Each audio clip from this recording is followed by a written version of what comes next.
Rabbil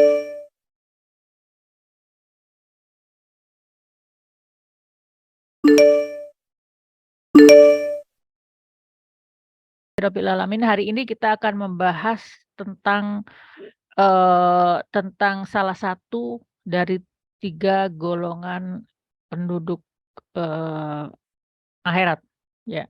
Saya mau tanya, jadi yang terakhir kita membahas siapa? Kita membahas, as-sabiqun, hari ini nih kita kemarin, minggu lalu dan hari ini kita akan bahas tentang as-sabiqun, atau ashabul maimanah, atau ashabul masy'amah.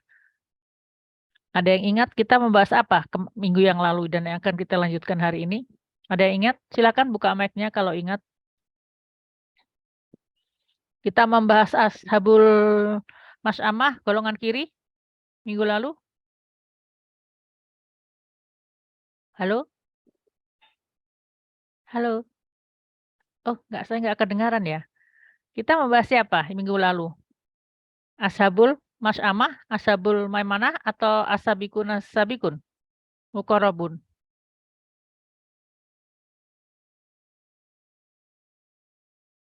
Ada yang bisa jawab?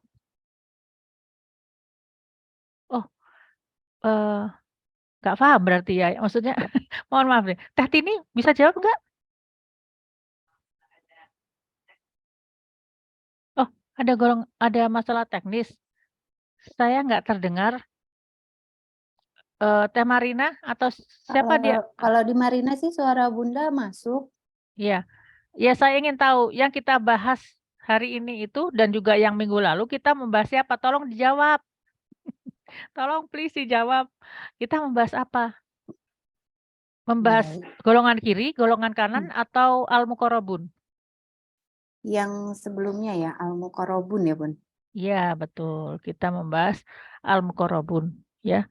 Jadi, yang dimulai dari, as-sabiqun ulaikal muqarrabun, yang itu ada di dalam ayat, eee, berapa itu yang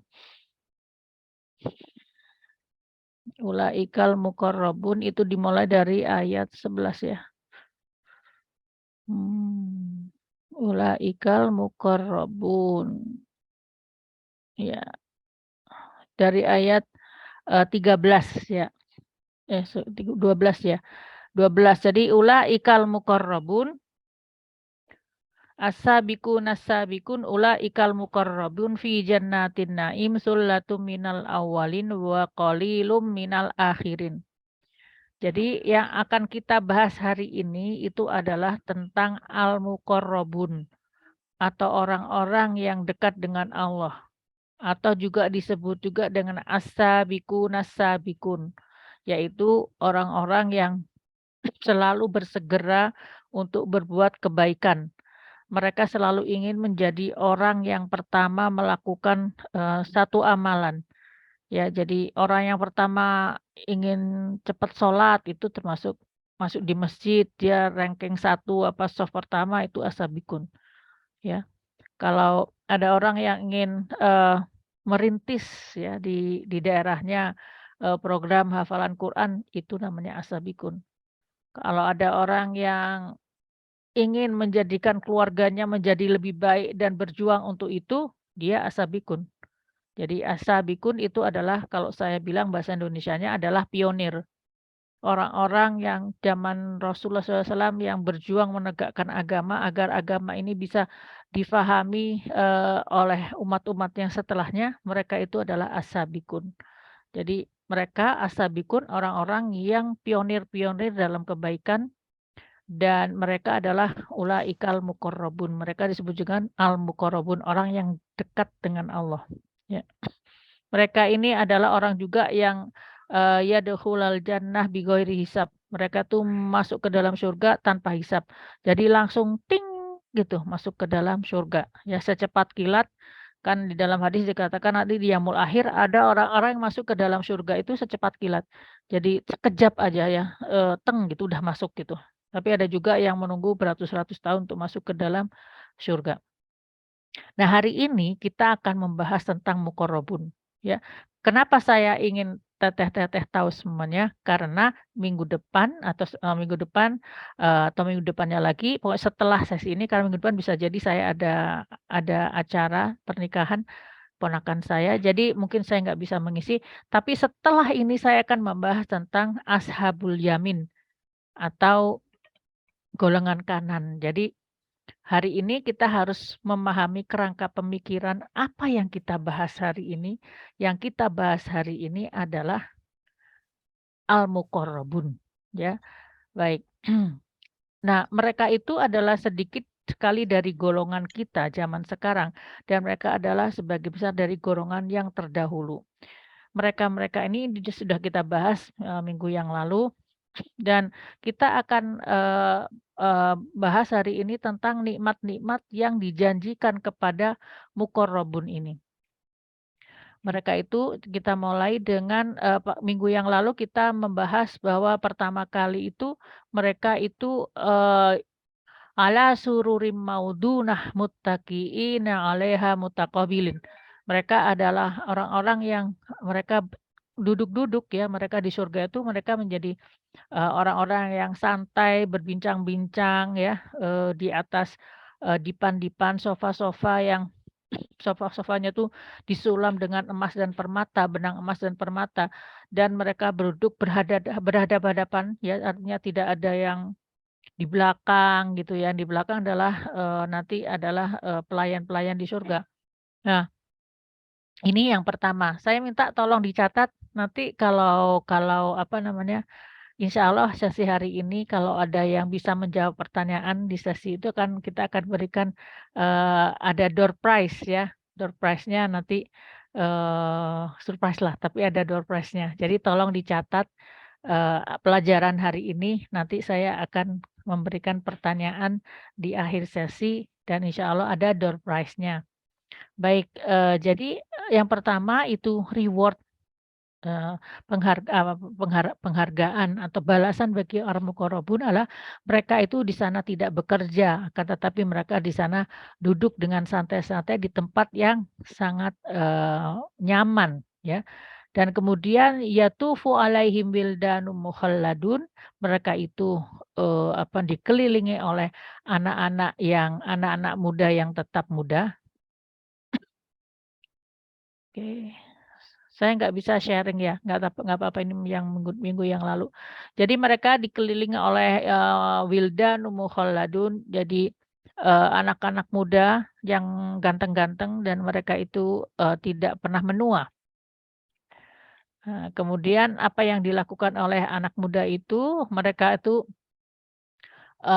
mengedarkan ya, eee, yuhallawna fiha biakwabi wa barik wa ka'sim mim ma'in. Mereka mengedarkan minuman-minuman ya, yang segala macam jenis minuman dan salah satunya adalah minuman dari, arak ya. Arak itu adalah kalau mungkin ada yang belum tahu, arak itu adalah fermentasi dari buah-buahan atau juga ada fermentasi kalau dari beras ya, kalau yang orang-orang yang di dunia di dunia orang-orang yang, dunia ketiga banyak di antara mereka itu ya orang Cina misalnya itu wine-nya itu eee, dari ketan atau dari beras ya, tapi kalau yang mahal itu sebetulnya yang dari buah-buahan ya, terutama buah anggur. Karena buah anggur adalah buah yang paling enak untuk dijadikan, minuman atau arak, ya, arak fermentasi itu. Dan maka anak-anak muda itu kemudian mereka mengedarkan arak-arak itu dan, setiap dari penduduk surga mereka bisa merasakan minuman surga itu la yusaddauna anha wa la yungsifun dan mereka tidak pusing dan tidak mabuk meskipun mereka, meminum wine itu. Beda dengan wine-nya itu jadi beda dengan wine yang ada di dunia, ya. Jadi yang pertama tadi apa? Mereka duduk-duduk ya, mereka, al-muqarrabun itu tidak kerja, duduk-duduk mereka di yaumul akhir di akhirat itu di surga. Kemudian yang kedua mereka itu, ada pelayan-pelayan yang mengedarkan mengedarkan apa? mengedarkan minuman wine atau arak yang tidak memabukkan. Yang ketiga, mereka wa faqihatin mimma yatakhayyarun, mereka mendapatkan buah-buahan yang bisa mereka pilih sendiri mana yang mereka inginkan, mau buah apel, mau buah jeruk, mau buah mangga, mau buah durian, semuanya boleh mereka yatakhayyarun, apa yang mereka inginkan. Yang keempat, eee walahmi thairim mimma yashtahun, ya, yaitu dari daging burung, mereka boleh makan dari daging burung yang mereka inginkan juga. Jadi mereka pengen, daging burung apa, ya, daging burung apa saja, kan burung itu sebetulnya banyak ya di dunia ini ya, cuman kita jarang kan makan daging burung itu, hanya daging burung ayam dan daging dan kalkun, ya di barat sana banyak, daging kalkun, daging burung ayam sama apa lagi ya kita di sini makan burung dara pasti ya, biasanya ya. Nah jadi, di antara sekian banyak jenis-jenis burung itu nanti kita boleh, yang kita inginkan daging burung apa, ada daging burung bebek juga ya. Baik, ya itu yang keempat. Sekarang kita akan membahas adalah tentang yang kelima. Silakan Teh Marina, kita buka bahasan kita yang tentang, balasan yang diterima oleh orang muqarrabun, yaitu yang kelima adalah dengan bidadari, terkait dengan bidadari. Jadi yang tadi sudah berbicara tentang wildan atau percaka-percaka yang ganteng-ganteng, ya, yang mereka itu menjadi pelayan-pelayan di surga, tapi mereka juga bisa menjadi pasangan buat perempuan-perempuan yang, suaminya tidak masuk surga ataupun perempuan yang, tidak mempunyai suami ya, ketika meninggal belum mempunyai pasangan, maka dipasangkan dengan wildan ya. Ya, selanjutnya yang kelima adalah silakan Marina dibuka, ini terkait dengan bidadari. Jadi ini reward balasan yang kelima adalah tentang bidadari. Bidadari ini, disebut dengan al-hurun atau, namanya itu al-hurun. Jadi kalau di beberapa ulama mengatakan bahwa silakan di-share Mbak Marina. Ya maaf Bunda, ini Marina belum bisa nge-share, Heeh. host disable participant. Iya Sharing-sharing mungkin Marina dijadikan co-host dulu ya, iya atau ini, bagaimana? silakan Teh, Ibu host untuk Sekarang udah bisa, menjadikan ya. sekarang udah bisa. Oke, Iya jadi share. Sip, udah penghuni masuk ya? mhm, di surga itu memang ada 2 ya. Ada 2 wanita di surga tuh. Yang satunya disebut dengan menurut ulama ya, disebut dengan al-adamiyat. Al-adamiyat itu yaitu wanita-wanita, perempuan-perempuan dari jenis manusia yang menjadi penghuni surga. Yang kedua itu adalah al-hurun ya, al-hurun. Jadi, itu bidadari maksudnya ya. Maksudnya, bidadari al-hurun itu. Ya, jadi, di sini kita lihat bahwa wahurun ain, ya, hurun dan juga di surga itu ada hurun, ada bidadari-bidadari yang ain, yang mempunyai mata yang indah, ya.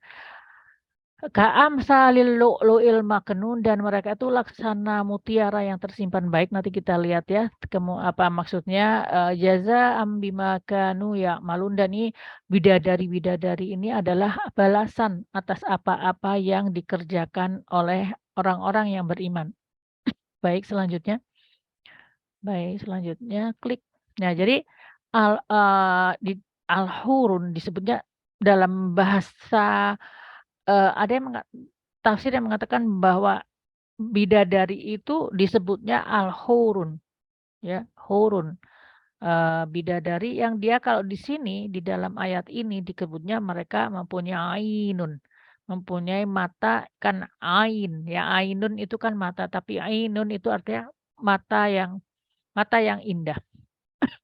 Jadi, bidadari-bidadari yang bermata indah, ya. Dan mereka ini adalah bidadari dalam Ibnu Katsir disebut bahwa mereka ini adalah, ciptaan Allah yang mereka bukan dari kalangan manusia, ya. dan mereka itu bidadari itu macam-macam, ada yang sebagai pelayan surga, ya. Ada juga yang sebagai istri daripada penghuni-penghuni surga, ya. Sama seperti wildan tadi. Ada yang nanti kita lihat lagi bahwa memang level bidadari itu bermacam-macam. Nanti kita lihat ada bidadari, ada berbagai level ya bidadari, tapi semuanya sama. Mereka itu kesamaannya adalah wahurun ain. Mereka mempunyai mata yang sangat indah, ya. Baik. Kemudian selanjutnya ka'amsalil lu'lu'il maknun. Mereka itu permisalannya adalah seperti al-lu'lu, mutiara yang maknun, yang tersimpan. Kalau kita lihat mutiara itu seperti apa coba? Mutiara itu kan ada di dalam cangkang, ya. Mutiara ada di dalam cangkang, cangkangnya keras, terjaga sekali, jangan sampai tergores gitu kan, mutiaranya itu, dan kemudian di dalam cangkang itu yang buruk itu ya, kan cangkang itu kan ya kasar gitu ya. Di dalamnya ada, mutiara yang berkilau, yang putih, biasanya putih, tapi mutiara juga ada yang berwarna krem, ada yang berwarna pink, ada yang berwarna agak kebiruan tapi jarang, rata-rata berwarna putih dan, eee, dia di dalam cangkang itu ya, sehingga dia terlindungi sekali dan dia mulus gitu ya, putih mulus gitu ya. Karena itu disebutnya di sini ka'amsalil lu'lu'il maknun, karena para bidadari ini adalah sesuatu yang disimpan oleh Allah ya untuk, kaum mukminin yang masuk ke dalam surga. Jadi, mmm, apa namanya, dia belum masih asli, dia belum pernah disentuh oleh siapapun, misalnya ada penghuni surga yang lain disentuh oleh wildan atau malaikat atau belum pernah ditowel gitu ya, dan khusus mereka tuh menunggu dari calon-calon pasangannya nanti di surga, ya. Jadi di dalam as-saffat juga disebutkan mereka itu, sifatnya putih, bersih, jernih ya. Dalam as-saffat dikatakan itu seakan mereka adalah telur burung unta yang tersimpan baik. Nah ini masalahnya, ilmu saya terus terang aja belum punya ilmu tentang telur burung unta. Nanti kapan-kapan kita lihat lagi ada apa dengan telur burung unta ya. Apakah dia besar, putih, indah ya. Kalau telur ayam kan tidak begitu ya, telur ayam kan warnanya kecoklatan ya. Nah ini kalau di sini, kalau di dalam as-saffat disebutkan seperti telur burung unta ya. Tapi kalau di dalam, surat Al-Waqiah di sini disebutkan ka'amsalil lu'lu'il maknun. Jadi seperti mutiara, jadi dia bersih, indah, dan tidak pernah tergores ya. Kemudian jazaa'am bima kanu ya'malun, ini adalah balasan bagi orang-orang yang sudah beramal di akhirat, di dunia ya. Mereka bekerja keras di dunia untuk mendapatkan akhiratnya ya. Nah, di sini disebutkan juga bahwa, eee, kan kita tadi bicara tentang muqarrabun ya, tentang al-muqarrabun, yaitu orang-orang yang dekat dengan Allah, orang-orang yang pionir-pionir dalam kebaikan, mereka ini, kayaknya nih Marinanya, "Halo Marina, silakan diklik ya, sudah lewat 2 halaman." Ya, fokus fokus fokus please. Nah, yang pertama ada orang pertama kali masuk surga adalah pertama adalah orang yang syahid. Jadi orang yang muqarrabun itu, bisa jadi penjelasannya ada di dalam hadis riwayat Ahmad ini, yaitu bahwa ada orang yang masuk surga, apa namanya, terlebih dahulu, yaitu yang pertama adalah orang syahid yang mengorbankan nyawanya.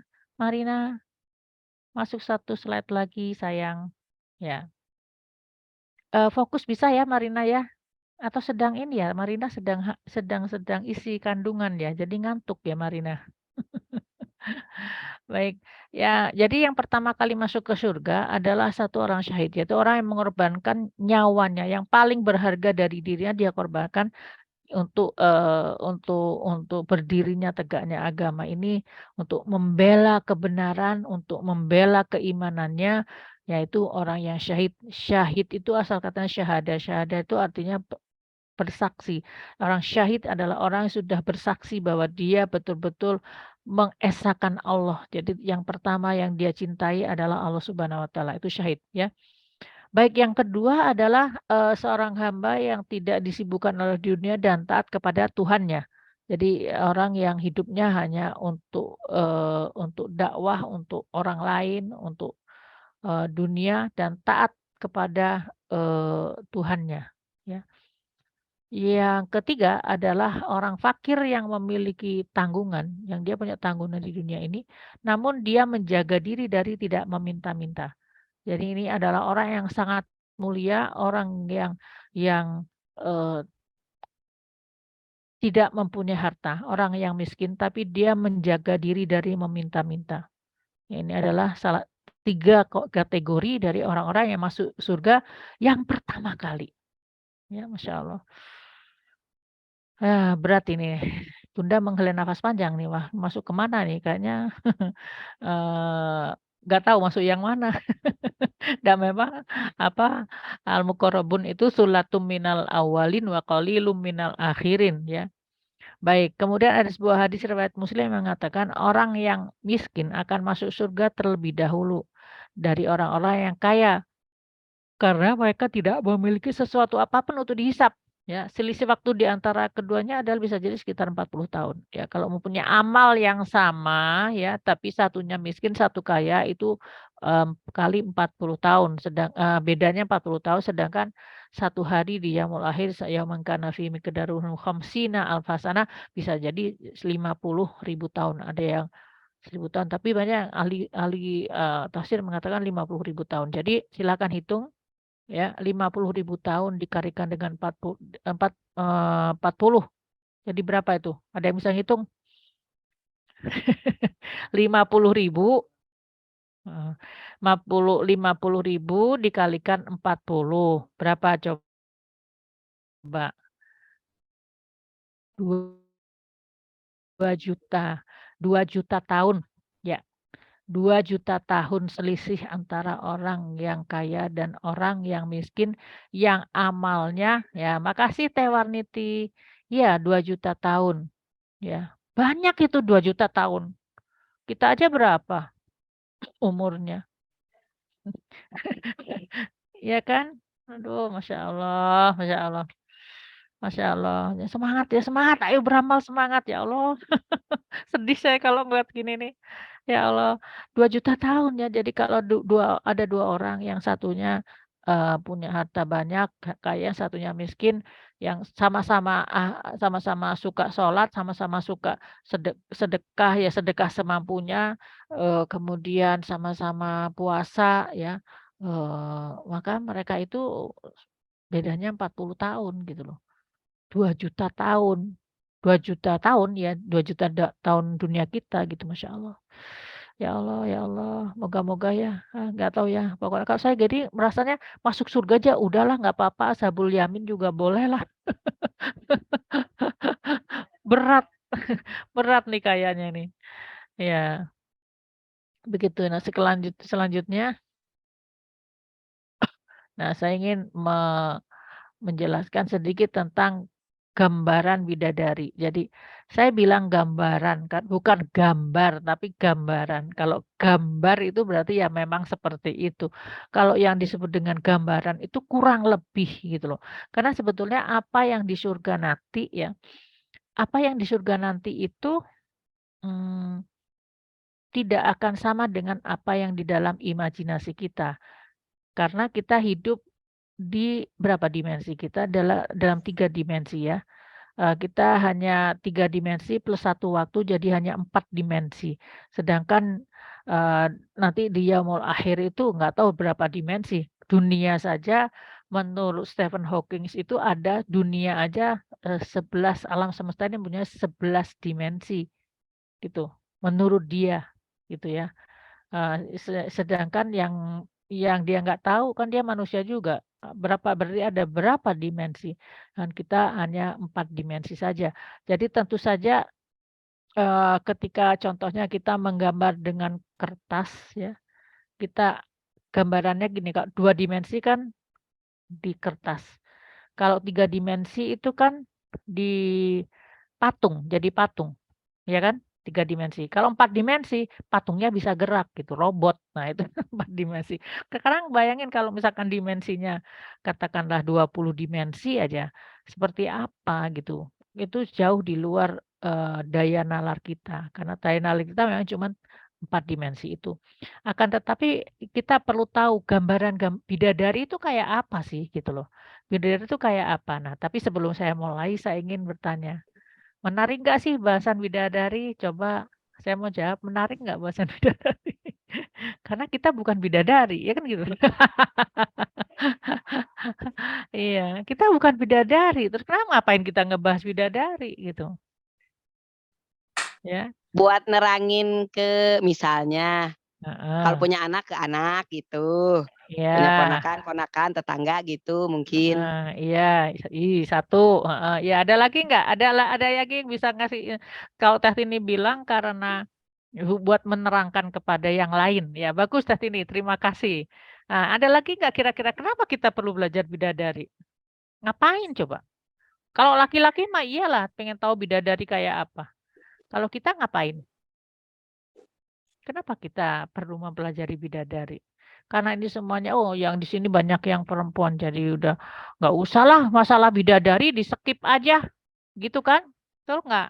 Terus udah gitu, oh ada satu itu Pak Aprianto, dia laki-laki. Ya tapi suami saya, nanti dia kalau tahu bidadari kayak apa, dia jadi ini nggak mau sama saya lagi nanti.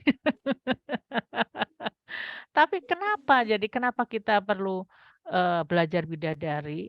Karena nah jadi ini sebenarnya ada slide-nya itu ada di belakang, tapi karena supaya teteh-teteh semangat gitu ya, apa namanya, akan saya sebutkan, lebih dulu kuncinya kenapa kita perlu belajar bidadari ya. Pertama, karena Rasulullah SAW pernah, bersabda gitu ya, ya terus boleh boleh, sampai terus Marina. Nah, lagi. Nah, ini ya. Oke, kalau gitu kita mulai dari ini aja. Naik lagi Marina, naik lagi. Ini eh, satu ke atas lagi, 2 wanita penduduk surga. Nah, ini ya baik. Saya mulai dari sini aja ya supaya semangat. Baik. Jadi sebetulnya di surga itu ada 2 wanita penduduk surga, 2 kategori besar. Yang pertama adalah disebut juga, al-adamiyat atau yang kategori kedua ya, al-adamiyat yaitu wanita dunia yang masuk surga karena amalannya. Dan Allah menjadikan mereka itu menjadi pendamping suaminya yang kalau suaminya masuk surga. Bila suami mereka tidak menjadi penghuni surga, maka mereka diberi pasangan wildan untuk mereka. Ya, jadi apa namanya, bagi para suami, suaminya cuma satu aja, enggak deh, enggak jadi ngomong kalau gitu. Baik, jadi yang pertama al-adamiyat itu adalah, wanita di dunia yang menjadi penduduk surga. Nah, yang kedua atau yang di dalam slide ini adalah yang pertama adalah wanita yang Allah ciptakan secara khusus menjadi bidadari di surga. Dia nggak ada di dunia ini, dia hanya ada di surga. Mereka itu diciptakan langsung oleh Allah, lah langsung besar.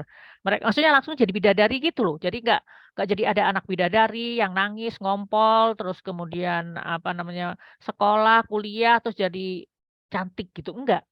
Tapi di dalam surat Al-Waqiah ayat 55 sampai 56 dikatakan inna angsya'nahunna insya'a ya waja'alnahunna abkara.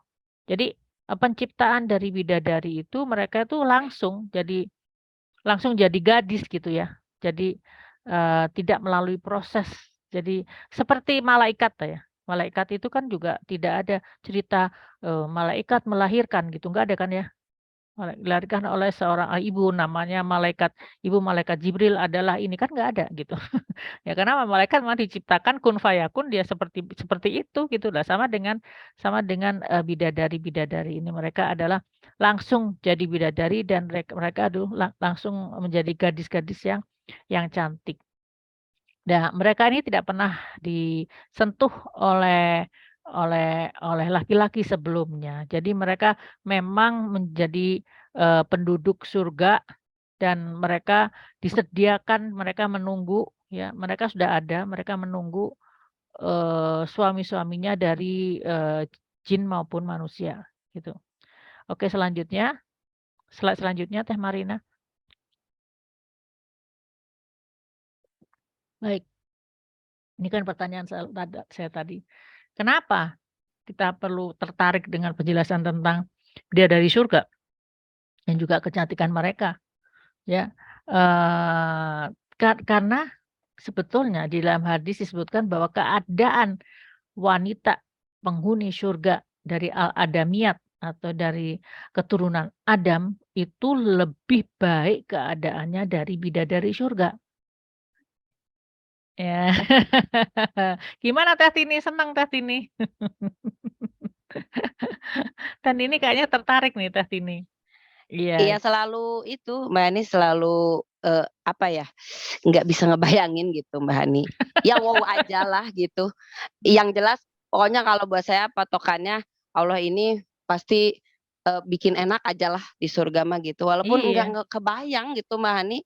iya Wah, betul. gambaran bidadari aja udah, wah ini bisa bikin iri. Oh ternyata kalau orang dunia masuk ke sana lebih lebih itu ya, wow begitu. Iya, jadi kalau manusia, perempuan, wanita dari, keturunan Adam yang menjadi penghuni surga, maka kedudukannya akan menjadi, lebih lebih utama, lebih cantik, lebih segar daripada bidadari, gitu. Jadi bahkan, apa namanya, nanti di surga itu perempuan itu akan menjadi ada ya, kalau kalau bidadari itu kan ada yang menjadi pasangan dari suami suami dari golongan manusia atau jin, ya kan. Dan memang juga, eee, apa namanya, laki-laki itu di sana mempunyai ratu, ratunya itu kalau istrinya yang masuk surga, istrinya akan menjadi ratunya, gitu. Setelah itu nanti ada pelayan-pelayannya. Ya pelayan, ya tentu saja kalau misalkan laki-laki mau punya selir juga boleh gitu. Dari selirnya dari, para penghuni surga ini, dari bidadari-bidadari ini. Tapi statusnya istri yang di dunianya itu adalah sebagai ratu, gitu. Jadi ini menurut tafsir Al-Qurtubi ya. Maka pada saat itu, maka jadi kalau laki-laki di surga nanti, dia mempunyai ratu dan, mempunyai beberapa, seli-seli dan juga pelayan-pelayan gitu. Pelayannya ada yang laki, ada yang perempuan, yang wildan tadi. Dan mereka, kalau istrinya itu yang di dunia masuk ke dalam surga, maka istri yang menjadi ratu, ya. Kemudian bidadari menjadi, selir ataupun pelayan-pelayannya, terserah mau jadiin apa, karena memang nanti ada berbagai level gitu ya. Mbak, nanti yang perempuannya nanti ratunya, ini enggak jadi cemburu nggak akan cemburu ya karena apa namanya, nanti ketika dimandikan di Telaga Al-Kautsar itu rasa dengki, iri itu udah nggak ada. Dan juga kalau kita lihat di zaman sekarang aja, mana ada ratu, misalnya Ratu Elizabeth iri sama pelayannya gitu, ada nggak? Kan enggak ya, ratu tuh udah lebih gitu, jadi dia nggak akan iri kepada pelayannya, yang jelas misalkan mahkotanya lebih bagus, bajunya lebih bagus, putih mulusnya, perawatan juga lebih bagus, seperti itu, ya. Jadi, apa namanya, keadaan, wanita yang beriman itu lebih utama dari bidadari, lebih tinggi derajat dan kecantikannya. Jadi kalau kita mempelajari tentang bidadari, artinya kita harus membayangkan diri kita kalau masuk surga itu lebih dari bidadari-bidadari itu, gitu. Jadi semangat kan, kan kita jadi, "Oh iya berarti saya akan cantik," gitu nah. Itu apa namanya, kerut-kerut hilang, ya kan? Terus apa, kulit nanti akan jadi semuanya akan menjadi bersih bersih, putih seperti lebih daripada para bidadari, ya. Kalau bidadari pokoknya nanti kita lihat ya pembahasannya bahwa, kita akan menjadi lebih daripada bidadari itu. Selanjutnya next, slide, ada sebuah hadis yang, apa, mengatakan tentang ini, tentang Ummu Salamah yang bertanya, "Wahai Rasul, manakah yang lebih utama, wanita dunia ataukah bidadari yang bermata indah?" Maka Rasulullah SAW menjawab, "Wanita-wanita dunia lebih utama daripada bidadari yang bermata jeli. Seperti kelebihan apa yang tampak dari yang tidak tampak." Maksudnya gini, kalau di dalam hadis disebutnya, hadis yang lain menerjemahkan ini, seperti baju luar dengan baju dalam gitu. Paham maksud saya ya? Jadi kalau baju dalam kan robek juga nggak apa-apa gitu. Kalau baju luar ada yang bagus. Nah itu permisalannya. Jadi bidadari dibandingkan dengan wanita dunia itu sepertinya seperti pakaian luarnya dan bidadari itu pakaian dalamnya. Jadi bagian-bagian dalam. Jadi artinya, lebih indah yang bagian luar dari bagian dalamnya. Maka aku bertanya, Ummu Salamah bertanya, "Kenapa ya Rasul, kenapa wanita dunia lebih utama daripada mereka?" Maka Rasul menjawab, "Disebutkan karena mereka salat, mereka berpuasa, melakukan ibadah kepada Allah, maka Allah akan berikan dia cahaya di wajahnya, memakai sutra putih warnanya, dan baju berwarna hijau serta perhiasan yang kuning, mengkilap yang keemasan." Jadi, apa namanya, beda dengan para bidadari-bidadari yang mereka mereka mereka tidak punya tugas untuk sholat, puasa, tidak ada usaha lah gitu. Memang memang mereka diciptakan menjadi, apa namanya, hadiah buat, para penghuni surga, ya. Beda dengan wanita muslimah yang di dunia ini harus berjuang untuk menegakkan agama, untuk sholat, puasa, dan taat kepada Allah, maka mereka kedudukannya jauh lebih mulia daripada para bidadari. Sama halnya dengan kayak misalnya ini loh, kalau laki-laki mah dibandingkan dengan malaikat, ya. Malaikat memang semua standar ya, semua baik, nurut, dan segala macam. Tapi kalau malaikat kan ketaatannya yang berbeda dengan manusia. Kalau bidadari ini kecantikannya yang berbeda dengan, manusia, wanita pada umumnya di dunia. Akan tetapi apa namanya, tetap saja para malaikat itu tetap kagum kepada manusia-manusia yang taat kepada Allah, karena mereka taat karena mereka mempunyai syahwat. Beda dengan, para malaikat yang taat tapi mereka, memang tidak ada temptation, tidak ada mempunyai ujian, tidak diuji untuk itu gitu. Jadi semisal seperti itu, ya. Selanjutnya satu slide lagi. Oke. Oke, sekarang kita balik Marina, ke yang tadi tentang bidadari tadi yang di atas. Ya, jadi kalau kita ada penjelasan tentang bidadari, tolong nanti ya satu dari sini. Jadi kita bayangannya seperti ini, maka kita akan lebih dari itu, gitu kan. Yang pertama, bidadari itu adalah perempuan wanita yang suci. Dia tidak mengalami menstruasi, tidak nifas, tidak buang air kecil, tidak buang air besar, tidak ada ingus, ya, tidak ada keringat, ya, dan hatinya suci dari akhlak yang buruk ya, dan dia sangat cinta kepada suaminya, pakaian juga suci dan bersih dari kotoran. Ya, jadi kalau membayangkan begini, coba kalau kita gimana kira-kira kalau wanita penghuni surga? Jadi sama, tidak menstruasi, tidak nifas, paling tidak sama dengan mereka.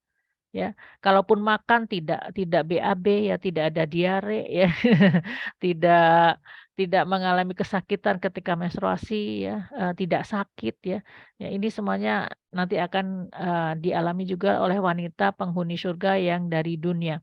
Kemudian mereka itu cantik lahir dan batin. Jadi bidadari itu hatinya bersih dan cantik-cantik, sama juga penghuni surga yang wanita itu mereka akan menjadi pribadi-pribadi yang baik akhlaknya, yang, apa namanya, yang hilang dengki di hatinya karena sudah, mandi di telaga Kautsar. Mereka itu bersih ya, ka'annahunna yaqutu wal marjan. Mereka itu seperti permata, yakut dan marjan yang sangat indah. Dan apa namanya, seperti mutiara yang indah, seperti permata yang indah, seperti mutiara yang putih bersih. Maka mereka sama halnya dengan penghuni surga yang dari kaum wanita, penghuni dunia, mereka juga akan menjadi, apa, sosok-sosok yang putih bersih tapi tidak perlu pakai make up ya. Dan kemudian mereka adalah, bidadari itu mereka menundukkan pandangannya, ya, pandangannya tidak dilepaskan begitu saja kepada penduduk-penduduk surga yang lain. Mereka hanya melihat kepada pasangan di surganya nanti. Ya, selanjutnya yang kelima, ini banyak ya, tapi ya saya cuplikan ada 10 nanti ini ya. Yang kelima belum pernah ada sebelumnya. Jadi mereka itu memang diciptakan secara langsung menjadi bidadari dan mereka perawan-perawan yang penuh cinta dan mereka sebaya umurnya yaitu sekitar 33 tahun.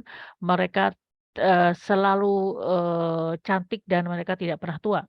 Kemudian yang keenam mereka berbadan indah, kecantikan sempurna dan juga sebaya.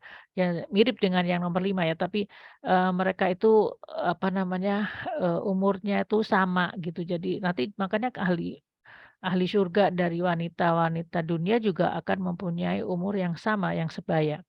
Selanjutnya yang ketujuh, yaitu mereka itu belum pernah disentuh ya.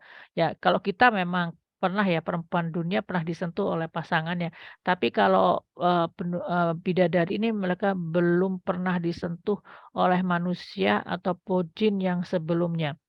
Dan mereka ini, harumnya semerbak ya, karena mereka ini dalam sebuah hadis Bukhari Muslim disebutkan, jika salah seorang wanita surga itu datang ke dunia, ya pasti dia akan menyinari langit dan bumi dan memenuhi di antara langit dan bumi itu dengan harum yang sangat semerbak, ya. Jadi, harum ya, begitu. Nanti kita lihat dia dibuat dari apa sih, makanya nanti harum. Kita lihat nanti dia, terbuat dari apa ya, wanita bidadari ini. Selanjutnya ya, betisnya transparan katanya gitu. Betisnya transparan, ini disebutkan dalam sebuah hadis ya, dalam 2 hadis, Bukhari Muslim ya. Jadi ada wanita yang masuk, laki-laki yang masuk atau manusia yang masuk ke dalam surga itu kan berombongan. Ada rombongan yang mereka yang pertama, rombongan pertama itu wajahnya seperti, bulan, jadi sangat terang bersinar ya. Yang kemudian di rombongan kedua yang masuk dalam surga itu seperti bintang, ya. Jadi tapi cukup udah gede ya itunya, perbedaannya bulan dan bintang ya. Dan kemudian, disebutkan di sini juga masing-masing mempunyai 2 orang istri ya, 2 istri itu ya ini tadi istrinya istri dari surga apa dari, dunia atau istri yang, bidadari ya, walau alam. Tapi yang jelas mereka tuh sumsum tulang betisnya kelihatan dari balik dagingnya gitu. Jadi apa namanya, transparan ya, saya juga nggak bayang transparan gimana. Dan di surga itu tidak ada bujangan, tidak ada jomblo ya, semuanya berpasang-pasangan, ya karena itu salah satu kenikmatan itu adalah dengan berpasang-pasangan, ya. Oke, yang ke-10 ada berkerudung, mereka berkerudung jadi ini kalau gambarnya, "Mbak ini gambarnya nggak berkerudung ya?" Susah cari yang mirip banget ya, habis, apa memang memang adanya di surga ya, jadi gambarnya adalah ilustrasi saja ini yang di sini. Jadi wanita surga itu mereka berkerudung ya. Dan kerudung dari penutup kepala dari wanita surga itu lebih baik dari dunia dan seisinya. Waduh gimana nih, nggak kebayang ya Teh Tini ya, lebih baik dari dunia dan seisinya, Masya Allah, ya. Selanjutnya kita lihat lagi, tiung tiung tiung. Slide selanjutnya, ya, selanjutnya lagi ya, oke.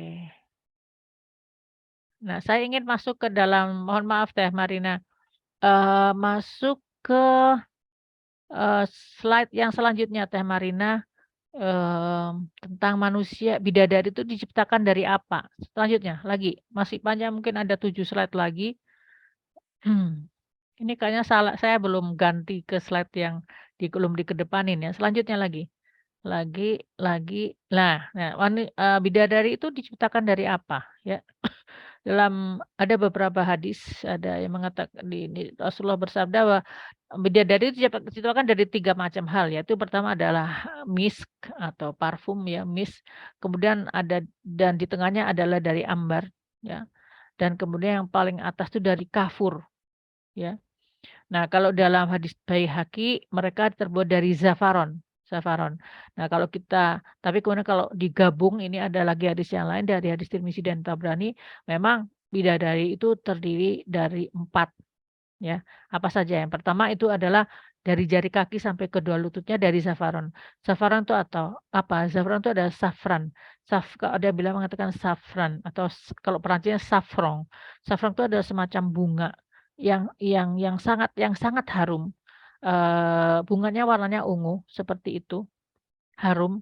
Nah, di putik bunganya itu ada yang kuning-kuning, itu yang zafran yang suka dipakai untuk nasi basmati, penguning nasi basmati itu loh.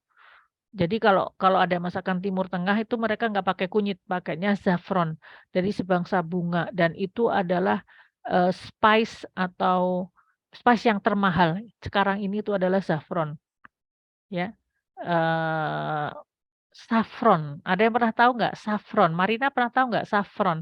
Iya sama ini.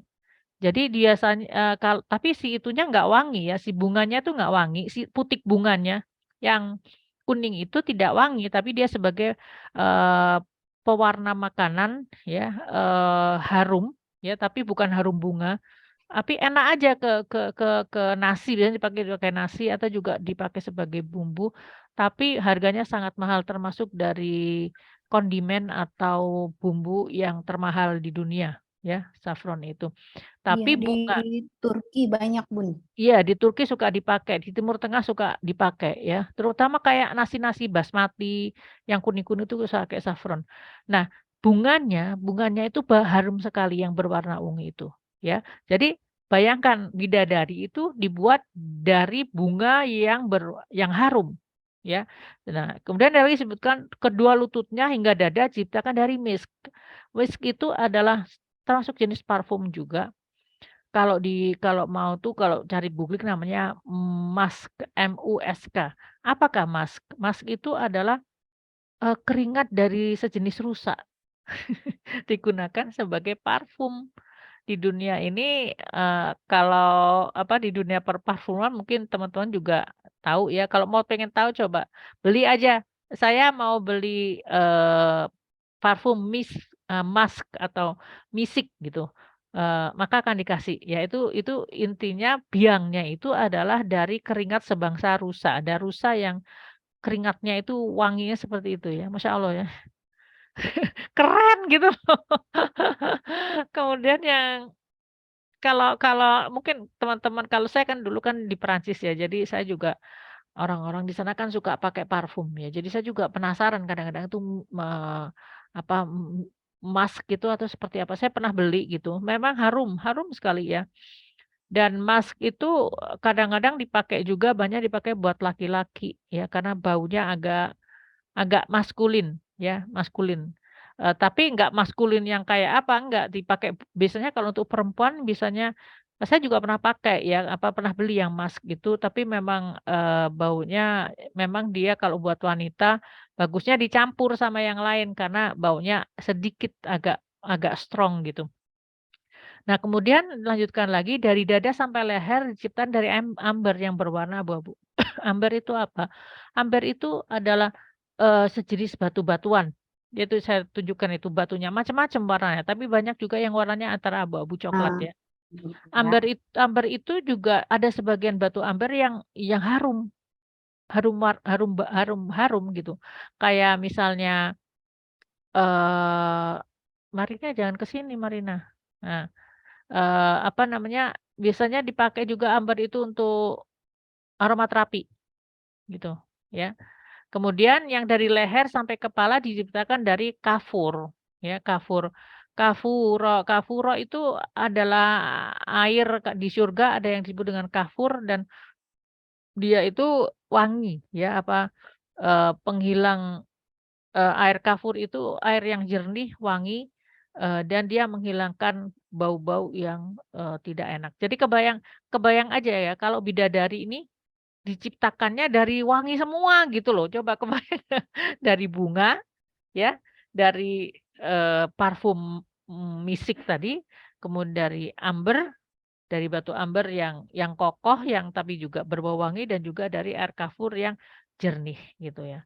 Jadi karena wajar aja kalau bidadari itu wangi. Jadi tapi insya Allah nanti akan lebih hebat lagi wanita penghuni surga, maka dia akan jauh lebih wangi daripada bidadari-bidadari ini. Baik, sekarang kita naik ke atas, Marina. Naik ke atas. Ya, kita sambung penjelasan kita. Nah, ini tentang ada cerita tentang Ainul Mardiyah, ya. Udah stop. Turun lagi tentang Ainul Mardiyah. Nah, sekarang saya akan cerita sedikit tentang Ainul Mardiyah. Ini waktunya udah ini ya, Iya, sudah Bun. ada Sekarang pertanyaan juga nggak? jam 5:10. Oke, ada pertanyaan nggak? Nah, silakan teman-teman bagi yang mau bertanya, boleh raise hand terlebih dahulu agar bisa dipin atau mau menulis di kolom chat ya. Oke. Ya, baik. Terima kasih. Nah, Ini ada ini komentar ada ada Bu Yeti. Halo Bu Yeti, Assalamualaikum. Ya, Alhamdulillah. Selamat saya datang bacakan Bun, kembali. Ya, boleh. dari Bu Yeti Mulyono. Maaf baru bisa ikut lagi nih Bunda Hani. Kangen dengar suara tausiahnya. Sabtu Alhamdulillah. lalu saya ngantar anakku yang bungsu operasi gigi bungsu 4 buah sekaligus. Masya Allah. Syafakillah buat putranya Bu Yeti ya. Masya Allah. Dioperasi. Amin. Terima kasih. Empat, jadi semuanya dicabut semua ya Bu, ya Masya Allah. Tapi satu-satu kali ya Bu, nggak langsung dicabut semuanya ya Bu. Iya Bu, giginya dibawa pulang oleh-oleh ke rumah katanya. Iya, Masya Allah Jadi ya. mainan, jadi jimat Jadi katanya. jimat ya. Ya memang kita nih yang siap-siap aja generasi kita atau anak kita itu bahkan mereka akan secara rutin akan apa ya, satu demi satu mereka akan operasi gigi bungsu itu. Karena gigi bungsu itu Iya, terjadi karena kita itu rahangnya mengecil karena kita makanannya empuk-empuk jadinya. Cuman orang zaman sekarang itu makanannya iya. empuk-empuk ya. Iya, Udah jadi lama harus diambilnya sebelum COVID. Jadi sekarang udah ketutup daging Bu. Gendut oh anaknya. gitu. Masya Allah. Ya, tapi udah ya empat-empatnya ya Bu ya. Udah, alhamdulillah. Alhamdulillah ya, Ya, alhamdulillah. kerjanya masih WFH, jadi enak di rumah terus. Oh gitu ya, iya. Ya terima kasih Bu Yati sudah hadir kembali. Saya juga senang. Jadi ini juga buat teman-teman semuanya. Nanti kalau apabila ada teman-teman yang mempunyai halangan, nggak bisa hadir ya. Kadang-kadang tuh ada yang bilang gini, saya malu deh, saya nggak datang. Nggak apa-apa ya. Semua orang juga mempunyai halangan Iya, dalam waktu-waktu tertentu. Jadi kalau nggak bisa hadir nggak apa-apa, nanti ada saatnya waktunya sudah memungkinkan hadir lagi ya. Alhamdulillah. Terima iya. kasih Bu Amin. Yati. Sama-sama. Sehat ya Bu. Alhamdulillah sehat Ibu. Ya. Baik, ada yang mau ditambahkan lagi? Kalau tidak saya mungkin nambahkan sedikit saja tentang masuk ke bawah Teh Marina. Saya ingin menyelesaikan tentang apa yang ada di lanjut lagi tentang nanti di ayat terakhir dari selanjutnya lagi tentang nah ini di surga itu ya la yasmauna fiha lagwa wala ta'thima illa qila salama salama dan orang-orang yang ada di dalam surga itu mereka itu tidak mendengar kata-kata yang buruk. Mereka bercengkrama di sofa-sofa, berkumpul, tapi mereka tidak mendengar kata-kata yang buruk, tidak mendengarkan kata-kata yang sia-sia. Mereka tidak apa namanya, terjaga telinga dari mendengar hal-hal yang tidak baik dan, mereka ini terhindar juga dari kata-kata yang mengandung dosa, ya, kata sumpah serapah, atau ngerumpi, atau menciptakan keburukan, fitnah, dengki, itu semuanya tidak dilakukan oleh orang-orang penghuni surga. Mereka illa qilan salaman salama, mereka hanya, mendapatkan perkataan-perkataan keselamatan, ya, kata-kata yang baik-baik saja, kata-kata yang, penuh dengan syukur, kata-kata yang penuh dengan apa, kecintaan kepada manusia dan kepada Allah Subhanahu wa taala, ya. Jadi ini adalah, penghabisan daripada pembahasan tentang Al-Muqarrabun. Kita lihat lagi, yang selanjutnya adalah wa ashabul yamini ma ashabul yamin. Jadi selanjutnya 2 minggu lagi insya Allah ya satu slide lagi satu slide lagi itu adalah nanti kita akan membahas tentang ashabul yamin atau penghuni surga yang masuk ke dalam golongan kanan ya. Baik, mungkin itu yang bisa kita bahas untuk hari ini. Insya Allah tentang pembahasan Ainul Mardiyah nanti akan saya masukkan ke dalam pembahasan minggu depan yang nanti juga ada terkait dengan bidadari juga. Ya, baik untuk hari ini, untuk sekarang ini kita masuk ke dalam sesi pertanyaan tanya jawab maupun juga diskusi. Apakah ada teman-teman yang silakan ditutup saja Marina slide-nya? Apakah ada teman-teman yang mempunyai komentar atau tentang bahasan kita hari ini ataupun juga pertanyaan. Baik, saya ramaikan dulu dengan tadi saya gaji ada pertanyaan ya. Nanti barang siapa yang bisa menjawab. Ada Teh Desi yang raise hand. Oh, raise hand ya boleh. Boleh Teh Teh Desi Desi, untuk silahkan. camp. Ya, Assalamualaikum warahmatullahi wabarakatuh. Waalaikumsalam warahmatullahi wabarakatuh, Mbak Desi. Bisa ini buka ini enggak, Mbak Desi? Sedang tidak berhijab, mohon maaf. Ya, enggak Iya. apa-apa. Apa kabar Mbak Desi? Ya, Kangen ya Mbak Desi ya? Ya, kangen banget Bani. Iya, sehat-sehat Mbak Desi, keluarga di Alhamdulillah. Ya, Iya. Alhamdulillah. Alhamdulillah. Ada yang mau disampaikan Mbak Desi? Iya, saya agak sedikit bingung di sini ya, Bani. Iya, Karena kenapa? kan kalau saat di dunia kita berusaha untuk tidak mencintai dunia.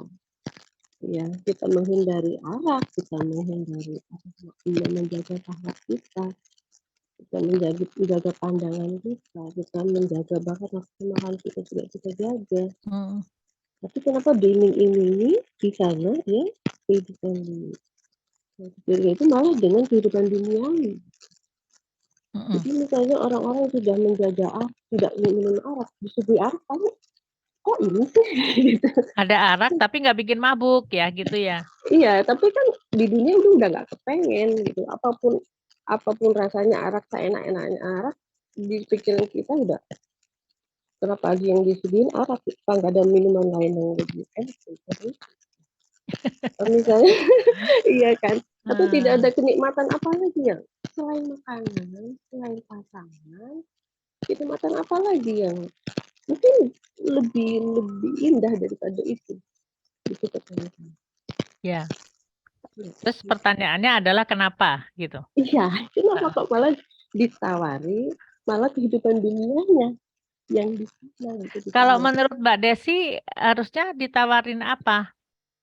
Saya nggak tahu waktu saya umur hidup saya boleh curhat itu sangat bagus itu waktu ngeliat Ka'bah pertama kali waktu umrah. Iya. Itu kenikmatan yang luar biasa. Itu nggak bisa dibandingkan oleh hal yang lain. Betul. Intinya bahwa kenikmatan apa lagi gitu yang di sana? Apa cuma makanan, minuman, pasangan, what else? Iya. Tidak ada kenikmatan yang seperti yang saya bayangkan gitu. Ya. Oke, mungkin saya bisa coba jawab. Jadi begini Mbak Desi, apa namanya? Al-Quran ini kan banyak ya. Al-Quran ini kita membahas hanya sepotong. Hari ini kita membahas hanya mungkin 7 ayat ya. Dalam 7 ayat itu Allah memberikan ini. Tapi yang kita dapat di akhirat itu lebih daripada ini. Jelas ya. Akan tetapi kenapa juga di dalam ayat yang lain disebutkan bahwa kenikmatan yang paling utama itu adalah ketika bertemu dengan Allah Subhanahu wa taala. Itu kenikmatan yang paling top itu adalah bertemu dengan Allah Subhanahu wa taala. Jadi dan orang-orang yang melihat bertemu dengan Allah itu bermacam-macam. Ya, kebetulan di sini karena tidak disebutkan itu, tapi disebutkan di ayat lain Maka saya tidak membahas hari ini. Tetapi ada ayat yang mengatakan bahwa akan bertemu dengan Allah. Dan bertemu dengan Allah itu adalah kenikmatan yang paling utama. Dan setiap orang tuh bertemunya macam-macam. Kalau para nabi dan rasul bertemunya bisa setiap saat.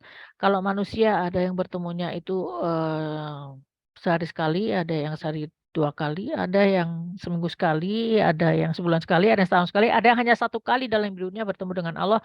Dan setelah itu dia disuguhi dengan kenikmatan-kenikmatan yang lain gitu. Itu sesuai dengan derajat keimanannya ya. Jadi kenikmatan yang ultimate itu bertemu dengan Allah. Ya sekarang kan setiap orang itu nggak sama Mbak Desi ya.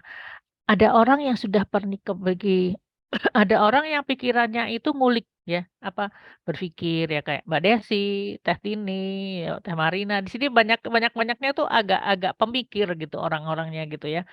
Nah itu apa namanya, nikmat nikmat ketika kita contoh aja, ada yang Mbak Desi udah pernah ke Masjidil Haram, ya. Mungkin di sini ada yang belum pernah ke Masjidil Haram. Ya mungkin kayak Teh Tini insya Allah ya Teh Tini, tapi belum ya Teh Tini, belum ke Masjidil Haram, ya. Jadi tidak semua orang bisa merasakan nikmat ada di depan Ka'bah gitu. Dan saya sendiri merasakan hari-hari yang paling indah itu adalah ketika pergi haji. Meskipun aneh itu di sana udara panas ya, rame tapi di sana itu memang ketika melihat Ka'bah itu ada satu rasa yang nggak bisa dirasakan oleh orang lain yang tidak melihat Ka'bah. Itu betul gitu ya Mbak Desi ya, betul nggak? Iya betul, betul. Terpana gitu. Iya, Ketika di depan iya, Ka'bah itu iya. terpana, terus rasanya itu ruh kita tuh kayak dipenuhi kayak dengan sesuatu yang nikmat aja, nikmat. Air Zam-Zam itu nikmatnya Masya Allah beda dengan air yang kita minum gitu. Tapi orang yang belum pernah merasakan air Zam-Zam itu nggak pernah bisa membedakan. Karena air Zam-Zam yang ketemu di Indonesia udah beda lagi. Itu sudah ada di Pasar Baru atau di Pasar Genteng udah sekian lama dan rasanya itu sudah berbeda. Tapi air Zam-Zam di sana tuh Masya Allah seger banget gitu rasanya itu dan menjadikan penyakit hilang, pusing nggak ada, yang ada tuh hanya nikmat saja. Bahkan kita pergi umroh kadang-kadang malam ya, haji juga waktu itu kan terakhirnya tuh jam 3 jam setengah 4 pagi, jam 3 pagi. Jadi melakukan ritualnya itu kan di malam hari gitu ya. Tapi itu ada bahagia yang tidak bisa diungkap gitu loh. Nah, tapi sekarang masalahnya gitu ya, kalau misalkan ini kita bilang event haji aja ya, kita batasi kalau surga itu adalah haji. Kalau surga itu adalah haji. Kalau misalnya kita cerita sama orang, ya kita cerita sama orang tuh, "Oh di surga teh gini gini gini." Nggak ada yang bisa di haji itu begini begini begini. Nggak ada yang bisa memahami itu kecuali kalau dia datang ke haji. Betul, Mbak Desi? Iya, iya, iya. Nggak bisa gitu, nggak bisa kan itu rasa, apalagi namanya rasa hati gitu. Nggak bisa Iya. diungkapkan dengan jutaan kata juga apa yang ada kita rasakan itu nggak bisa terucap, ditulis dengan ribuan kata juga nggak akan bisa. Hanya bisa dirasakan ketika orang itu datang ke Masjidil Haram. Mhm. Nah, jadi sekarang kalau ada orang yang belum pernah ke Masjidil Haram, apa yang kita ceritakan kepada orang yang ya saya senang di Ka'bah gini-gini, tapi kan dia nggak ngerti gitu. Apaan sih gitu kan, nggak ngerti. Bahkan saya dulu waktu sebelum pergi haji itu sempat, haji itu apa ya gitu kan, maksudnya ngapalin doa gitu kan, nggak ngerti saya itu haji, maksudnya mungkin belajar ya, belajar tentang haji, rukun haji, tapi saya nggak ngerti haji itu apa gitu. Dan saya waktu mau ke haji itu saya juga bingung. Saya tuh mau ngapain ya di sana? Ah ya udah pokoknya pergi haji aja gitu. Tapi ternyata pengalaman spiritual ketika haji itu yang menjadi poin. Saya baru Mhm. mengerti ketika saya sudah pergi haji gitu. Nah, Mhm. jadi itu. Jadi tapi sekarang kalau saya cerita sama orang-orang yang belum pernah haji, saya akan cerita apa coba? Saya akan cerita Ka'bah itu gini loh, yang diceritakan tuh materi. Bila kau Mhm. bilang, saya di sana senang bahagia. That's it, udah titik, nggak bisa lagi kata-kata lain. Apa yang kita ceritakan? Kita ceritakan, oh di sana itu ya ada apa namanya masakannya tuh enak gitu kan. Oh di sana saya tuh ada di hotel, hotelnya nyaman. Oh di sana itu ada Ka'bah, Ka'bah tuh kayak gini loh. Ih Ka'bah itu dingin, bawahnya enak, seger. Saya sholat di sana gitu loh. Jadi yang diceritakan itu coba perhatikan, itu materi. Yang diceritakan ketika kita di sana tuh air zam-zam. Air zam-zamnya itu bening, enak, seger. Tapi kan nggak tahu seenaknya tuh seenak apa gitu. Terus orang di sana semuanya pakai baju putih gitu. Kalau ini nih. Orang di sana itu macam-macam dari berbagai bangsa, ada yang berkulit hitam, coklat, Cina, apa segala macam. Nah, itu kan yang diceritakan itu sesuatu yang sifatnya materi. Karena sesuatu yang dirasakan itu tidak semua orang bisa merasakan kecuali orang itu sudah pernah ke sana. Ya, sekarang kalau misalkan dibilang nikmat yang utama itu adalah ketika ultimate pleasure itu ketika bertemu dengan Allah gitu loh. Yang bisa memahami itu adalah paling tidak adalah orang yang sudah pernah haji. Sedikit dari rasa itu ada. Tuhan itu nggak kelihatan, Allah nggak kelihatan, tapi ada di dalam dada kita. Ya dia menjawab pertanyaan kita. Ketika kita misalnya bilang, misalnya, saya nggak mau ketemu, itu kok bau sih orang India. Orang India tuh datang, sholatnya di sebelah kita terus orang India. Begitu kita tobat, orang India tuh nggak ada lagi sebelah kita. Ya kan? Itu kan berarti apa itu maksudnya? Maksudnya tuh Allah bilang, hey, aku mendengar. Aku ada di sini, kamu jangan ngomong macem-macem. Kan gitu.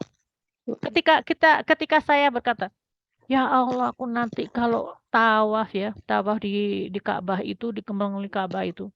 Ya Allah, aku pengen sambil murojaah Quran karena saat itu saya juga senang gitu ya, pengen murojaah lah intinya di depan Ka'bah. Karena buat saya itu sesuatu yang berharga buat saya. Saya pengen murojaah sambil jalan tawaf itu saya murojaah, kan bacaannya kan memang boleh apa aja, bahkan tidak baca juga tawaf itu juga sudah sah gitu kan. Tapi saya ingin mempersembahkan sesuatu. Itu saya ingin murojaah di depan Ka'bah. Tapi apa yang terjadi? Ketika di sana saya tuh sakit. Sakitnya tuh badannya nggak apa-apa, sehat-sehat aja. Tapi saya tuh tenggorokannya nggak enak. Nggak enak terus tapi nggak sakit radang tenggorokan, kebayang nggak? Biasanya kalau sakit saya tenggorokan nggak enak, saya itu akan radang tenggorokan, panas, akhirnya minum antibiotik dan sebagainya. Itu di sana tidak. Di sana tuh saya cuman jadi malas ngomong gitu. Saya malas ngomong aja. Jadi ketika tawaf tuh ya di dalam hati aja gitu. Dalam hati kadang-kadang nggak sampai murojaah ya, cuman berzikir aja gitu, nggak yang lain-lain gitu. Baru setelah satu ketika saya menyadari, saya bilang, kan saya kepengen murojaah di sana. Ternyata akhirnya setelah itu saya menyadari, Allah tuh seakan-akan berkata sama saya gini, aku tuh nggak perlu lidah kamu, Hani. Kamu tuh udah banyak ngomong. Udah aku cuman pengen hati kamu yang ingat. Aku nggak perlu lisan kamu. Itu saya tuh sampai ya Allah, ya gitu. Jadi ya udahlah gitu ya. Nggak, ya emang akhirnya saya nggak pernah murojaah itu di depan Ka'bah itu. Jadi kalau saya sibuk dengan ya gitu dengan dialog dengan Allah gitu. Ya jadi itu ketika di Ka'bah itu ketika di haji itu saat itulah kita merasa dekat sama Allah, kan ada hal-hal yang kita dalam hati kita rasakan itu dijawab oleh Allah Subhanahu wa taala. Jadi kita ngerasa dekat. Nah, itu orang yang Ka'bah. Ada satu orang lagi yang merasakan kenikmatan bertemu dengan Allah itu yaitu orang yang mati suri. Dari cerita orang yang mati suri, ketika mereka bertemu dengan Allah, mereka seperti dalam suatu perjalanan, ya dalam satu perjalanan seperti melayang gitulah ya. Diceritakannya itu seperti dalam suatu ruangan yang 3 dimensi yang mereka melayang, mereka seakan-akan itu berjalan aja gitu loh. Maksudnya berjalan tuh ya melayang aja gitu ke satu tempat kayak di-guide gitu menuju satu tempat dan ketika setiap kali mereka dan di ujung dari perjalanan itu ketika mereka melihat bertemu dengan Allah meskipun tidak ada yang melihat wajahnya, ya, tidak ada yang melihat wajahnya. Tapi tahu itu adalah Allah gitu loh. Nah, mereka bilang, dalam perjalanan mereka menuju kepada Allah itu, mereka merasakan satu kecintaan, mereka bilangnya unconditional love gitu. Cinta yang unconditional love, tanpa mengharap balasan, cinta yang murni, cinta yang tidak mengharap apapun. Dan mereka itu merasakan dalam perjalanan itu, bahkan seorang yang ateis pun ya, ketika dia mati suri itu dia, dalam perjalanan tuh dia bilang, "Saya" kan waktu si ateis itu dia sakit kanker otak, dan kanker otak itu sudah tumbuh sejak dia dari, kecil gitu. Jadi dia otaknya tuh nggak enak terus gitu, foggy, nggak enak gitu ya.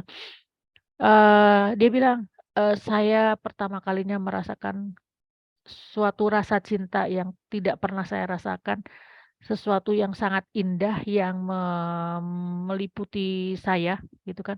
Merasakan sesuatu, merasa dicintai, merasa dimengerti, yang selama ini saya belum pernah merasakannya. Dan kemudian dia bertemu dengan Allah, dan kemudian dia bertanya, "Ya Tuhan, ya Allah, kenapa dunia ini demikian kelam? Kenapa dunia ini kelam?" Nah, seperti itu. Jadi, tapi intinya saya ingin mengatakan bahwa bahkan orang-orang yang tidak mengakui adanya Tuhan pun, mereka bisa merasakan kehadiran Tuhan dan kasih sayang Allah itu ketika mereka perjalanan menuju, ke hadapan Allah. Ya, jadi, ini ini kembali lagi pada pertanyaannya Mbak Desi, kenapa Allah ngiming-ngimingin yang, eee, sesuatu yang material gitu, Iya, kenapa nggak yang lain? duniawi. Ya, iya, karena itu yang difahami. Kalau kita diiming-imingi sesuatu yang tidak kita pahami, ya kita mah lempeng-lempeng wae lah. Contoh misalnya, saya bilang sama "Mbak Desi, di sana itu ada ada masakan namanya, eee eee, apa namanya, pule opotirong." Wah, apa gitu, Mbak, apa tuh, Mbak? Karet. Oh, enak gitu, itu pule opotirong itu enak banget, Mbak Desi, itu teh gini, pakai pakai keju, pakai ini, pakai itu, pakai, asparagus, pakai apa segala macam. Mbak Desi apa? Apa dalam pikiran Mbak Desi? Apaan tuh? "Apaan tuh?" Gitu kan. "Apaan?" Gitu. Mbak Hani mah lebay ngomong kayak gitu, aku juga nggak tahu apa itu.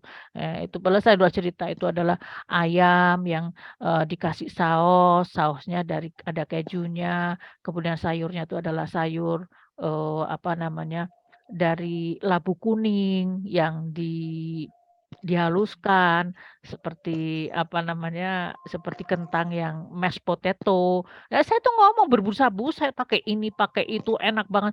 Tapi Mbak Desi ngebayangin aja juga nggak bisa, gimana, apa sih enaknya gitu loh, kan Mhm, begitu. Karena iya. apa? Karena Mbak Desi nggak pernah ngerasakan apa itu. Coba kalau saya bilang, "Mbak Desi, nanti ya, apa namanya, kalau Mbak Desi ke Bandung nih, nanti Mbak Ani bawain, nanti kita makan combro." Hmm, combro aja udah bikin ngiler pasti. Padahal cuman combro gitu loh, tapi karena tahu combro itu apa, jadi ngiler gitu. Nanti nanti ya kita makan itu, apa namanya, soto soto apa namanya, mie kocok, ngerti mie Mhm, kocok makanya ngiler gitu. Saya mau kan gitu, kalau kita kita itu terangsang kalau kita paham. memahami apa yang mau kita rasakan gitu.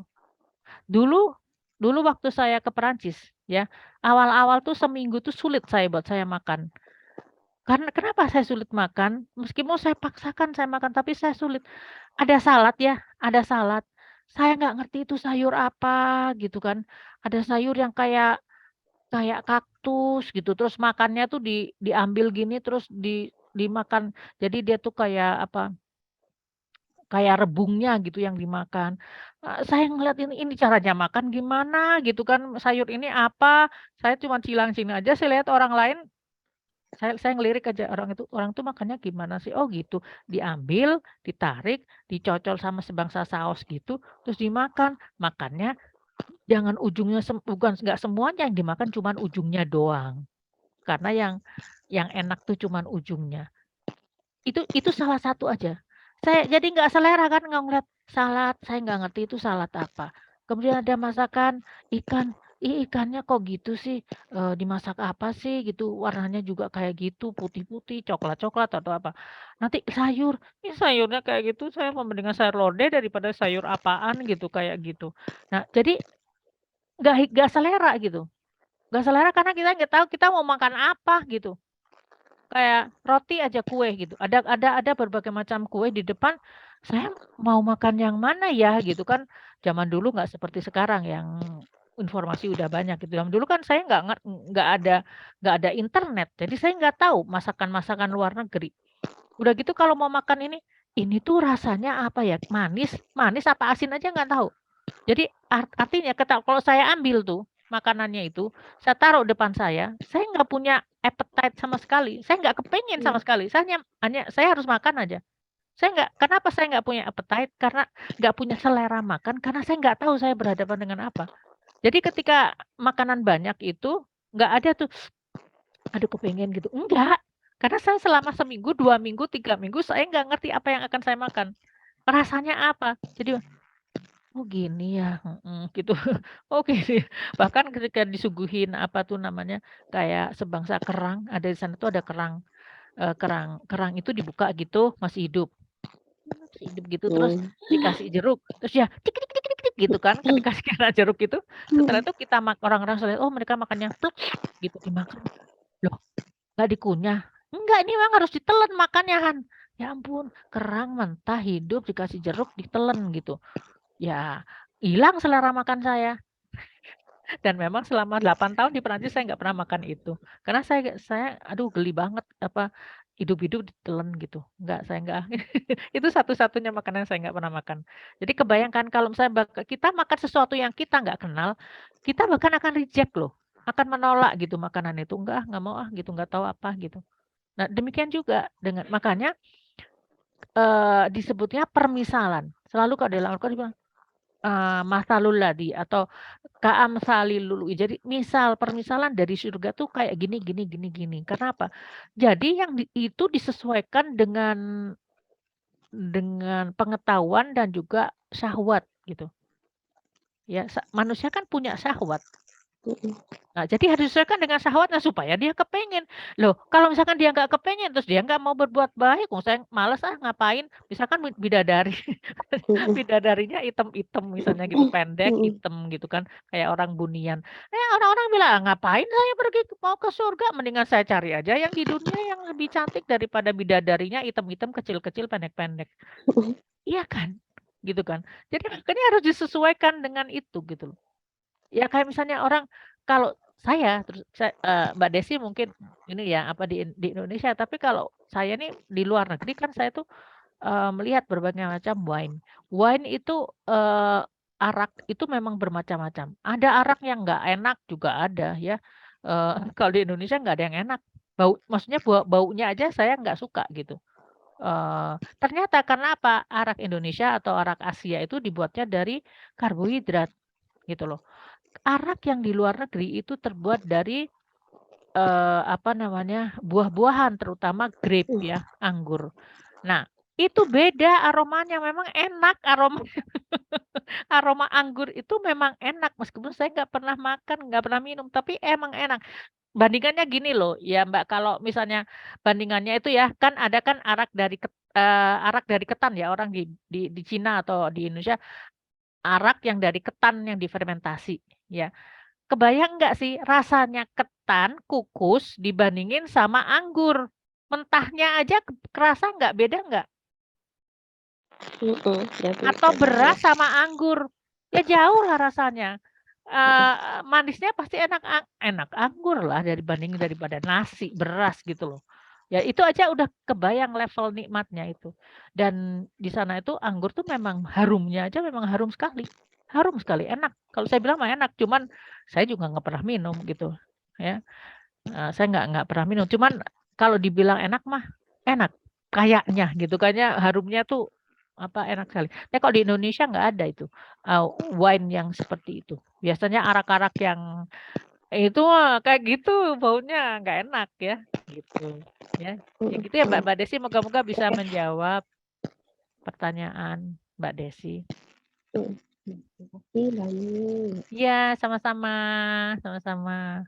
Baik, tadi saya, sebelum kita tutup, saya juga ingin tadi kan saya janji gitu loh ya, apa namanya, memberikan pertanyaan dan siapa yang menang nanti silakan tulis, alamatnya, hubungin Teh Tini, tulis alamatnya nanti saya akan mengirimkan, sebuah, kado dari Khairatun Hisan, surprise ya nanti kadonya ya, tapi insya Allah sangat bermanfaat buat teteh-teteh sekalian, ya. Saya mau pertanyaan saya itu adalah siapa yang pertama kali nanti bisa menjawab tulis ya di situ, siapa yang bisa menjawab, nanti kita kasih alamatnya, kita akan kasih surprise. Pertanyaan saya adalah, ya, bidadari itu, eee, terbuat dari apa? Dia ada mempunyai 4 elemen, tolong dituliskan siapa yang pertama kali menuliskan empat-empatnya itu, insya Allah mendapatkan, kado dari, pengajian ini. Silahkan silahkan tulis, eee, apakah, eee, dibuat dari apa bidadari itu? Ayo tulis tulis.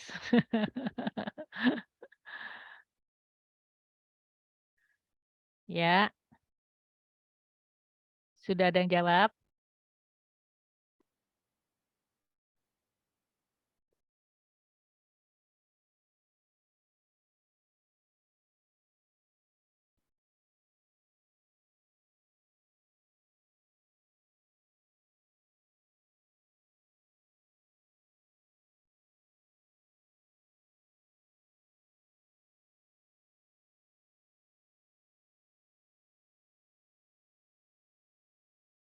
Ron, amber, kafur putih dan misik. Ya, 100 buat Marina, Teh Tini, saffron, misk, amber, kafur, 100 buat Teh Tini. Ya, keduluan ya. Iya, sama Teh Dewi keduluan. Ya, insya Allah nanti akan ada saatnya, apa namanya, minggu depan kita akan bikin lagi, ya. Nanti insya Allah untuk Teh Tini, saya berikan nggak apa-apa dua-duanya juga boleh ya, kadonya memang nggak cuma satu. Dua-duanya, buat Teh Tini dan Marina. Selamat buat Teh Tini dan Teh Marina. Nanti insya Allah Tos dulu Teh Tini, tos dulu, tos dulu. Iya, baik mungkin itu yang bisa saya sampaikan. Insya Allah minggu depan, saya ada benar-benar ada saat perjalanan. Tadinya saya ingin melakukan apa namanya, kajian ini, di Bogor gitu ya, tapi karena ada ternyata bahwa hari Sabtu sore itu saya, sedang perjalanan. Tadinya saya ingin melakukannya tapi karena satu dan lainnya saya nggak bisa, saya dalam perjalanan jadi mungkin di tol begitu jadi, minggu depan saya insya Allah kalau tidak ada halangan saya nggak akan hadir di sini, tapi nanti Teh Tini insya Allah akan, mencarikan pengganti yang mungkin lebih baik dari saya yaitu Teh Ninih Mutmainah, ya.